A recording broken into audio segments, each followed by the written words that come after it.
শিক্ষার্থীরা আসসালামু আলাইকুম। এই ক্লাসটিতে আইসিটি বইয়ের তৃতীয় অধ্যায় প্রথম অংশ সংখ্যা পদ্ধতির কোড নিয়ে আলোচনা করব। তার আগে তোমরা বলো তোমাদের পড়াশোনার কি অবস্থা।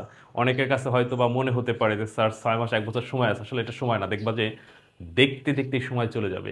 যেমন এই যে এই বছর যারা এইচএসসি পরীক্ষার্থী আছে তাদের রেজাল্ট দিবে হচ্ছে 16 অক্টোবর। তো দেখা যাচ্ছে যে 13-14 লক্ষ যে শিক্ষার্থী, তার ভিতর প্রায় 2 থেকে 3 লাখ শিক্ষার্থী আইসিটিতে খারাপ করে বসে থাকবে। তো তোমাদের সাথে যেন এরকম না ঘটে এখন থেকে প্রস্তুতি নিতে হবে, পড়াশোনা করতে হবে, ওকে? আর আমি যাই হোক এখন কোড নিয়ে আলোচনা করতেছি। এটা আলোচনা করার শুরুর আগে তোমাদের একটা মেসেজ দিয়ে রাখি। তোমরা কিন্তু চাইলে ঢাকার মধ্যে যে কেউ সরাসরি আমার কাছে পড়তে পারো, আর ঢাকার বাইরে সরাসরি অনলাইনে ক্লাস করতে পারো। ইনশাল্লাহ আইসিটিতে কোনো সমস্যা থাকবে না। বিস্তারিত জানতে আমার এই হোয়াটসঅ্যাপ নাম্বার এসএমএস দিও 01782291657। এই কোর্সের সবচেয়ে সবচেয়ে গুরুত্বপূর্ণ যে মেসেজ, সেটি হচ্ছে একজন শিক্ষার্থীর যা প্রয়োজন ভর্তি হওয়ার সঙ্গে সঙ্গে তা দেওয়া হয়। Suggestion, basic class, MCQ, CQ সব দেওয়া হয়। এরপরে এখানেই শেষ নয়, বোর্ড পরীক্ষার আগ রাত পর্যন্ত আমি তোমাকে হোয়াটসঅ্যাপে গাইড করব, আর লাইভে প্র্যাকটিস করাবো। তো মাসিক কোনো বেতন নেই, জাস্ট সামান্য সম্মানিতে ভর্তি হবা আর বোর্ড পরীক্ষা পর্যন্ত ক্লাস করার সুযোগ পাবা। সবচেয়ে বড় কথা হচ্ছে আমি দায়িত্ব নিয়ে তোমার আইসিটি কমপ্লিট করে দেবো। এটা নিয়ে আর বাইরে কোথাও দৌড়দৌড়ি করা লাগবে না। তো যাই হোক, আজকের ক্লাসটিতে আমরা কোড নিয়ে আলোচনা করব। সাধারণত কোড থেকে যে প্রশ্ন আসে ওটা এমসিকিউতে বেশি আসে, সৃজনশীল ওইভাবে প্রশ্ন আসে না। তো এমসিকিউর জন্য কিন্তু খুবই গুরুত্বপূর্ণ। আর বেশিরভাগ শিক্ষার্থী কিন্তু আইসিটির এমসিকিউতে খারাপ করে বসে। আর সংখ্যা পদ্ধতি থেকে যে এমসিকিউ আসে সেখানে প্রায় বোর্ডে দেখছি যে বিগত সালের বোর্ড প্রশ্ন যদি আমরা রিসার্চ করে দেখি, যে ওইখানে দেখছি যে কোড থেকে প্রায় একটা প্রশ্ন থাকেই। আচ্ছা, তো প্রথমে আমরা হচ্ছে কোড কি এটা যদি একটু আলোচনা করি। কোড কাকে বলে? প্রশ্নের জন্য খুবই গুরুত্বপূর্ণ। কম্পিউটার কোড বা কোড একই কথা। যে প্রক্রিয়ার মাধ্যমে বর্ণ, অঙ্ক, সংখ্যাগুলোকে বাইনারি অদ্বিতীয় সংখ্যায় প্রকাশ করা হয় তাকে কোড বলে। এখানে অদ্বিতীয় শব্দটি হবে।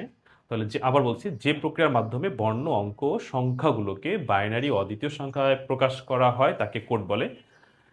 আর যদি আরেকটু বিস্তারিত তোমাকে জানতে চাই, খতে প্রশ্ন করে যে কোড বলতে কি বোঝো, ব্যাখ্যা করো, তখন তুমি উপরের এই ব্যাখ্যাটা লিখে দিবা যে কোড হলো এমন কিছু নির্দেশ বা কমান্ড যা কম্পিউটারকে নির্দিষ্ট কাজ করাতে ব্যবহার করা হয়।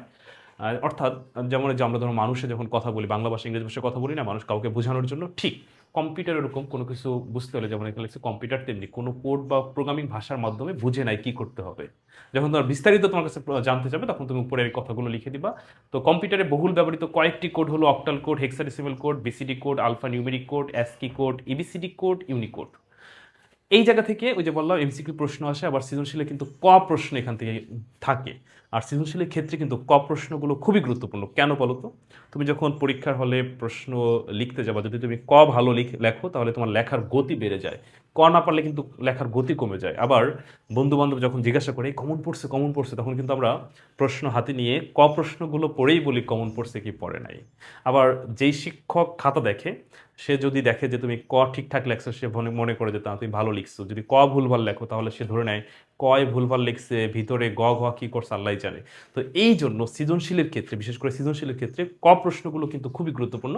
তো এই জায়গা থেকে কয়েকটা প্রশ্ন তে বিগত সালে অনেকবার আসছে, তোমাদের পরীক্ষা আসতে পারে। যেমন বিসিডি কোড কাকে বলে? একেবারে সহজ ভাষায় আমি এখন যেভাবে বলতেছি তুমি নোট করে রাখো, এইভাবে লিখে দিবা উত্তর। বিসিডি কোড উত্তর, দশমিক সংখ্যাকে বাইনারি সংখ্যায় প্রকাশ করার জন্য যে কোড প্রয়োজন হয় তাকে বিসিডি কোড বলে। তো আমি মাত্র এই কোড নিয়ে আমার প্রাইভেট ব্যাচের শিক্ষার্থীদের বিস্তারিত বিস্তারিত আলোচনা করেছি। হয়তো বা অত সময় আমি এখন নিতে পারবো না, প্রায় 1 ঘন্টা। তোমরা ওই যে আমি যে হোয়াটসঅ্যাপ নাম্বার বলছি, ওই হোয়াটসঅ্যাপ নাম্বার এসএমএস দিয়ে ভর্তি হয়ে যাও, তাহলে এই ক্লাসগুলো পেয়ে যাবা। আমি একটু সংক্ষেপে আলোচনা করে দিচ্ছি। অক্টাল কোড হচ্ছে 3 বিটের কোড, হেক্সাডেসিমাল হচ্ছে 4 বিটের কোড, বিসিডি কোড হচ্ছে 4 বিটের কোড, আলফা নিউমেরিক কোড এটা হচ্ছে কেমন সংখ্যার সাথে সাথে বর্ণ, চিহ্ন, জ্যোতিচিহ্ন, মানে মানে সংখ্যার সাথে সাথে অন্যান্য কিছু তোমার কোডে রূপান্তর করা যায়। আলফা নিউমেরিক কোড আবার হচ্ছে অ্যাসকি কোড, ইউনিকোড। হ্যাঁ, এবিসিডি কোড আবার ভিন্ন, এবিসিডি কোড হচ্ছে 8 বিটের। তো এই হচ্ছে কোড। তো এখান থেকে কয়েকটা প্রশ্ন খুবই গুরুত্বপূর্ণ, যেমন আসতে পারে ইউনিকোড কি? বিশ্বের সকল ভাষাকে কম্পিউটার অন্তর্ভুক্ত করার জন্য যে কোড প্রয়োজন তাকে ইউনিকোড বলে। তাহলে এখানে কয়েকটা প্রশ্ন আছে সৃজনশীল করার জন্য গুরুত্বপূর্ণ, আর এমসিকিউর জন্য, মানে সৃজনশীল ওইভাবে এখান থেকে প্রশ্ন না আসলে এমসিকিউতে আসে, আর সৃজনশীলের প্রশ্ন আসলে কোথায় আসে বলো তো? কতে আসে। তো আমি যে প্রশ্নগুলো বললাম এগুলো তোমরা নোট করে ফেলাও, আর আর নিজেরা একটু প্রশ্ন করো।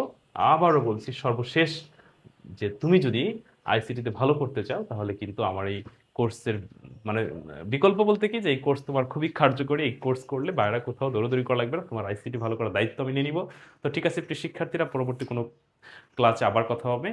হোয়াটসঅ্যাপ নাম্বারটা আমি আবার একটু বলে দিচ্ছি, 01782291657। সবাই ভালো থেকো, আল্লাহ হাফিজ।